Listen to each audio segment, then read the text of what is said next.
नमस्कार मेरे प्यारे साथियों, स्वागत है आप सभी का आपका अपना यूट्यूब चैनल जीटीएम क्लासेस में।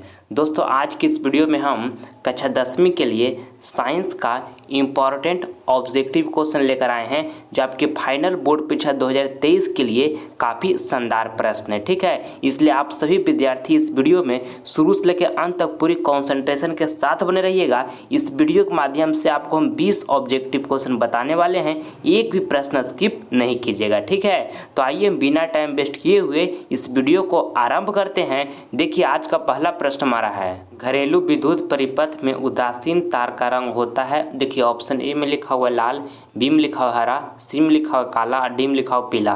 तो आपको बताना है मेरे प्यारे साथियों, पहला नंबर प्रश्न में कि घरेलू विद्युत परिपथ में उदासीन तार का रंग होता है तो काला होता है। ठीक है, आपको इसको अच्छे तरीके से याद रखना है। ऑप्शन नंबर यहाँ पे सी जो होगा हमारा बिल्कुल करेक्ट आंसर हो जाएगा। ठीक है, देखिए, जब आपसे पूछेगा कि घरेलू विद्युत परिपथ में विद्युतमय तार का रंग होता है, तब विद्युतमय तार का जो रंग होता है ना बाबू, वो लाल होता है। इसको भी आपको साथ में याद रखना है। ठीक है, चलिए अगला प्रश्न हम देख लेते हैं।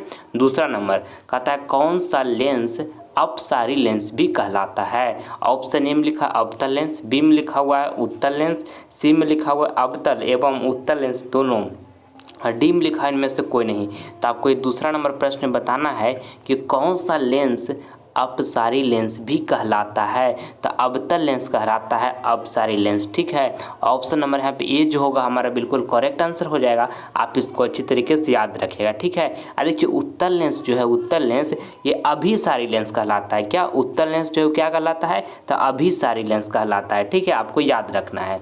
चलिए अगला प्रश्न हम देख लेते हैं। तीसरा नंबर कहता है कि अलैंगिक जनन मुकुलन द्वारा होता है। काफ़ी महत्वपूर्ण प्रश्न है, आपको बताना है ये प्रश्न में कि अलैंगिक जनन मुकुलन द्वारा होता है तो ईस्ट में होता है। इसको आपको याद रखना है। ऑप्शन नंबर यहाँ पे जो बी होगा हमारा बिल्कुल करेक्ट आंसर हो जाएगा। चलिए अगला प्रश्न हम देख लेते हैं। चौथा नंबर देखिएगा, कहता है पुतली के साइज को कौन नियंत्रित करता है। काफ़ी महत्वपूर्ण प्रश्न है ये चौथा नंबर प्रश्न। ऑप्शन ए में लिखा है पछमावी, बी में लिखा है परितारिका, सी में लिखा है नेत्र लेंस और डी में लिखा रेटिना यानी कि दृष्टि पटल। तो आपको बताना है मेरे प्यारे साथियों प्रश्न में कि पुतली के साइज को कौन नियंत्रित करता है। तो परितारिका करता है। ठीक है, ऑप्शन नंबर यहाँ पे जो बी होगा हमारा बिल्कुल करेक्ट आंसर हो जाएगा। आपको इसको अच्छे तरीके से याद कर लेना है। ठीक है, चलिए अगला प्रश्न हम देखते हैं।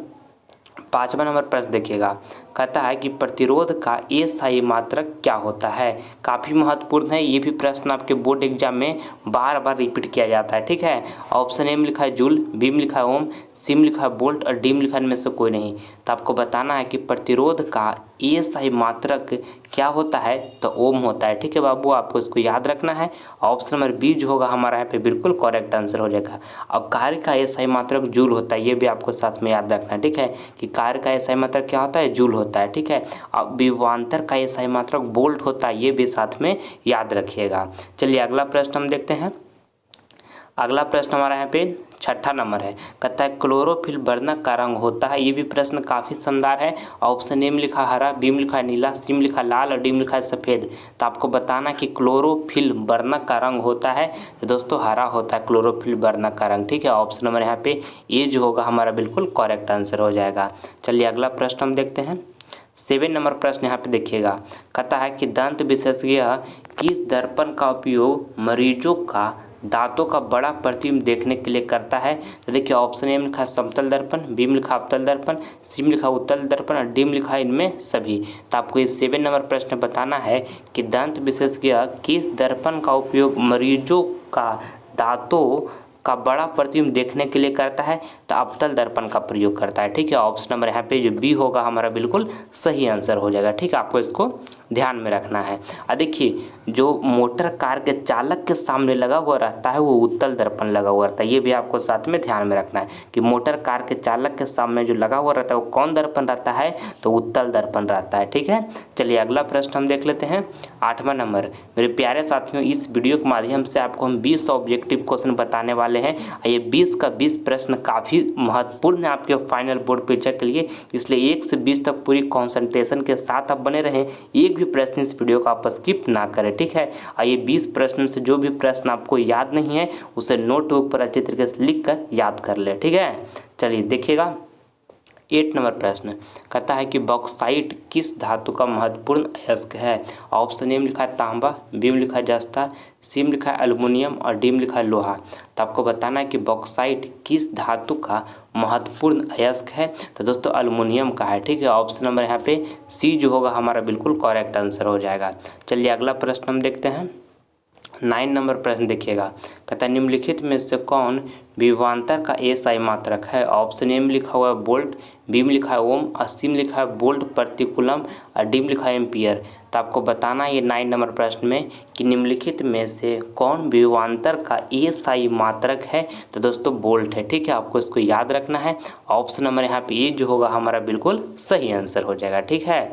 और देखिए प्रतिरोध का एसआई मात्रक क्या होता है, तो ओम होता है, ये भी आपको साथ में याद रखना है, ठीक है। और देखिए विद्युत धारा का एसआई मात्रक एम्पियर होता है बाबू, ये भी ध्यान में रखिएगा, काफ़ी महत्वपूर्ण प्रश्न है। चलिए अगला प्रश्न हम देखते हैं। 11 नंबर, 11 नहीं 10वां नंबर प्रश्न है अभी। कहता है कि लघु पतन के समय परिपथ में विद्युत धारा का मान। ये भी प्रश्न काफ़ी बार आपके बोर्ड एग्जाम में पूछा गया है, ठीक है। आपको बताना है कि लघु पतन के समय परिपथ में विद्युत धारा का मान तो बहुत अधिक बढ़ जाता है, ठीक है। ऑप्शन नंबर यहाँ पे सी जो होगा हमारा बिल्कुल करेक्ट आंसर हो जाएगा। चलिए अगला प्रश्न हम देख लेते हैं। 11 नंबर। और मेरे प्यारे साथियों, अगर जो आप सभी विद्यार्थी अभी तक जीटीएम क्लासेस परिवार से नहीं जुड़े हैं तो चैनल को सब्सक्राइब करके आप सभी विद्यार्थी जीटीएम क्लासेस परिवार से जुड़ जाइए। इस सबको फ़ायदा क्या होगा कि जब लाइव क्लास लेकर आएंगे तो इसका नोटिफिकेशन जो होगा सबसे पहले आपको मिलेगा, ठीक है। हम सब एक परिवार हैं बाबू, आप हमारे परिवार हैं और हम आपके परिवार हैं, और हम सब मिलकर मेहनत करेंगे और 2023 बोर्ड एग्जाम में काफ़ी शानदार रिजल्ट प्राप्त करेंगे, ठीक है। इसलिए अभी तक आप सभी विद्यार्थी जीटीएम क्लासेस परिवार से नहीं जुड़े हैं तो चैनल को सब्सक्राइब करके जीटीएम क्लासेस परिवार से आप सभी विद्यार्थी जुड़ जाइए, ठीक है। चलिए देखिएगा 11 नंबर प्रश्न कहता है कि शुक्राणु का निर्माण होता है। ऑप्शन ए में लिखा हुआ वृषण में, बी में लिखा हुआ गर्भाशय में, सी में लिखा हुआ अंडाशय में और डी में लिखा हुआ इनमें से सभी में। तो आपको बताना है कि शुक्राणु का निर्माण होता है। तो शुक्राणु का निर्माण जो होता है वृषण में होता है बाबू, आपको याद रखना है। ऑप्शन नंबर यहाँ पे ये जो होगा बिल्कुल करेक्ट आंसर हो जाएगा, ठीक है। चलिए अगला प्रश्न हम देख लेते हैं। 12 नंबर प्रश्न देखिएगा, कोई विलयन नीले लिटमस पत्र को लाल कर देता है तो इसका पीएच संभवतः होगा। दोस्तों काफ़ी महत्वपूर्ण प्रश्न है आपके फाइनल बोर्ड परीक्षा के लिए प्रश्न, इसको आप ध्यान से समझ लीजिएगा। देखिए क्या कहता है कि कोई विलयन नीले लिटमस पत्र को लाल कर देता है तो इसका पीएच संभवतः होगा।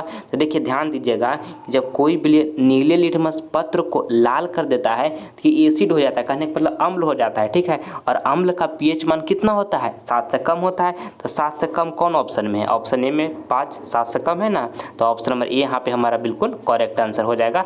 आपको इसको अच्छे तरीके से ध्यान में रखना है, ठीक है। और देखिए ये भी ध्यान में रखिएगा कि जब कोई विलयन लाल लिटमस पत्र को नीला कर देता है तो इसका ये क्षार हो जाता है, ठीक है। जब कोई विलयन लाल लिटमस पत्र को नीला कर देता है तो ये क्षार हो जाता है और क्षार का पीएच मान क्या होता है, 7 से अधिक होता है। तो ये भी आपको ध्यान में रखना है, ठीक है। चलिए अगला प्रश्न हम देख लेते हैं। 13 नंबर प्रश्न देखिएगा, काफ़ी महत्वपूर्ण है 13 नंबर प्रश्न भी। कहता है कि निम्न में से कौन सा पदार्थ लेंस बनाने के लिए प्रयुक्त नहीं किया जाता है। ऑप्शन ए में लिखा हुआ है जल, बी में लिखा है कांच, सी में लिखा है प्लास्टिक और डी में लिखा है मिट्टी। अब देखिए बाबू, जब भी एग्जाम में आप जाइएगा तो क्वेश्चन को ध्यान से पढ़िएगा।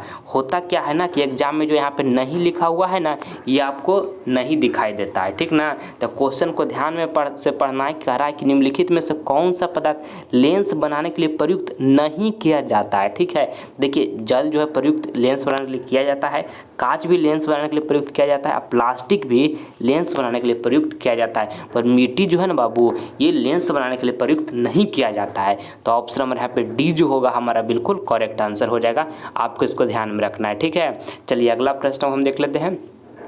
अगला प्रश्न हमारा 14 नंबर है, जो कि काफ़ी महत्वपूर्ण है आपके बोर्ड एग्जाम के लिए। आपको बताना है कि ऊर्जा का मात्रक होता है, तो ऊर्जा का मात्रक जो होता है जूल होता है, ठीक है।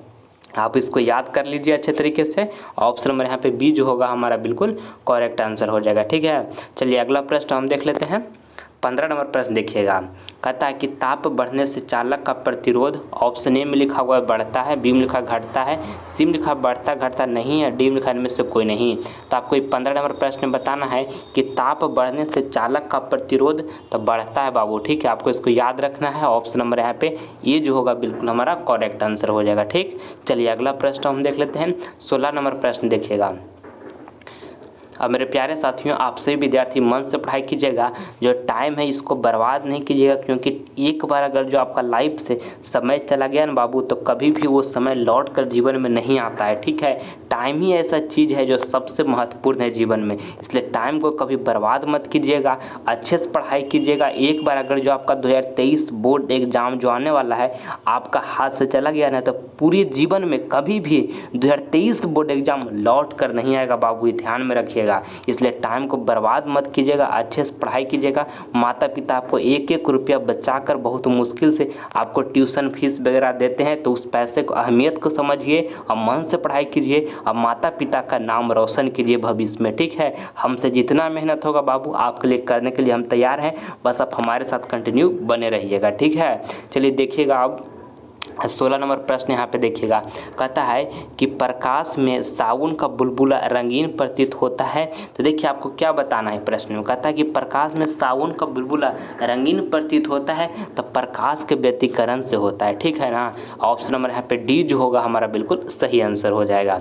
चलिए अगला प्रश्न हम देख लेते हैं। 17 नंबर प्रश्न देखिएगा, कहता है कि सूर्योदय और सूर्यास्त के समय सूर्य का रंग लाल होने का कारण है। ऑप्शन ए में लिखा परावर्तन, बी में लिखा अपवर्तन, सी में लिखा प्रकीर्णन और डी में लिखा इनमें से कोई नहीं। तो आपको इस 17 नंबर प्रश्न में बताना है मेरे प्यारे साथियों कि सूर्योदय और सूर्यास्त के समय सूर्य का रंग लाल होने का कारण है तो परिकीर्णन है, ठीक ना।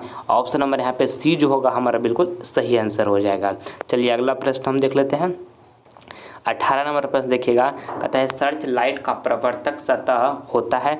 ऑप्शन ए में लिखा अवतल दर्पण, बी में लिखा उत्तल दर्पण, सी में लिखा समतल दर्पण और डी में लिखा इनमें से कोई नहीं। तो आपको ये 18 नंबर प्रश्न में बताना है कि सर्च लाइट का प्रवर्तक सतह होता है तो अवतल दर्पण होता है, ठीक है ना। ऑप्शन नंबर यहाँ पे ये जो होगा हमारा बिल्कुल करेक्ट आंसर हो जाएगा। आपको इसको अच्छे तरीके से याद रखना है। चलिए अगला प्रश्न हम देखते हैं। 19 नंबर, क्लोरोमीथेन का सूत्र होता है। आपको बताना है बाबू ये 19 नंबर प्रश्न में कि क्लोरोमीथेन का सूत्र होता है तो CH3Cl होता है, ठीक है। CH3Cl होता है क्लोरोमीथेन का सूत्र, ठीक है। तो ऑप्शन नंबर यहाँ पे बी जो होगा हमारा बिल्कुल करेक्ट आंसर हो जाएगा। आपको इसको याद रखना है अच्छे तरीके से, ठीक है। चलिए अगला प्रश्न हम देख लेते हैं। 20 नंबर देखिएगा, कहता है विद्युत धारा उत्पन्न करने की युक्ति को कहते हैं। ये प्रश्न बहुत बार आपका बोर्ड एग्जाम में आया है, काफ़ी शानदार प्रश्न है, आप इसे याद कर लें। आपको बताना कि विद्युत धारा उत्पन्न करने की युक्ति को कहते हैं तो जनित्र कहते हैं, ठीक ना। ऑप्शन नंबर यहाँ पे ए जो होगा हमारा बिल्कुल सही आंसर हो जाएगा। आप इसको ध्यान में रखिएगा। आइए अगला प्रश्न HW का देखते हैं। दोस्तों ये प्रश्न जो है आपका HW का प्रश्न है, होमवर्क में हम दे रहे हैं। इसका जवाब आपको कमेंट बॉक्स में देना है, जो आंसर आपको सही लगेगा, ठीक है। देखिए आपको बताना है कि मेंडल ने अपने प्रयोगों के लिए किस पौधे को चुना। ऑप्शन ए में लिखा आम, बी में लिखा हुआ है गुलाब, सी में लिखा गेहूं और डी में लिखा मटर। तो चारों ऑप्शन में से जो ऑप्शन आपको सही लगेगा बाबू उसका जवाब कमेंट बॉक्स में जरूर दीजिएगा। डरिएगा मत कि हमसे एक प्रश्न गलत हो जाएगा, कोई बात नहीं। एक बार गलत अगर जो हो जाता है तो कोई बात नहीं, अगले बार सही करेंगे, मगर जवाब इसका सारे विद्यार्थी जरूर दीजिएगा। आप सभी विद्यार्थी का हम कमेंट का इंतजार करेंगे, ठीक है। आप सभी विद्यार्थी को अगर जी वीडियो से कुछ सीखने को मिला है तो इस वीडियो को दिल से एक लाइक करें और ज़्यादा से ज़्यादा इस वीडियो को अपने फ्रेंड के पास शेयर करें, ताकि इस वीडियो के माध्यम से आपका फ्रेंड भी कुछ नॉलेज ग्रहण कर सके। और अगर जो अभी तक चैनल को सब्सक्राइब नहीं किए तो कर लीजिए। इससे आपको फ़ायदा क्या हुआ कि जब हम लाइव क्लास लेकर आएंगे तो इसका नोटिफिकेशन जो होगा सबसे पहले आपको मिलेगा, ठीक है। आप सभी विद्यार्थी सब मिलते हैं अगले वीडियो में, तब तक के लिए जय हिंद जय भारत।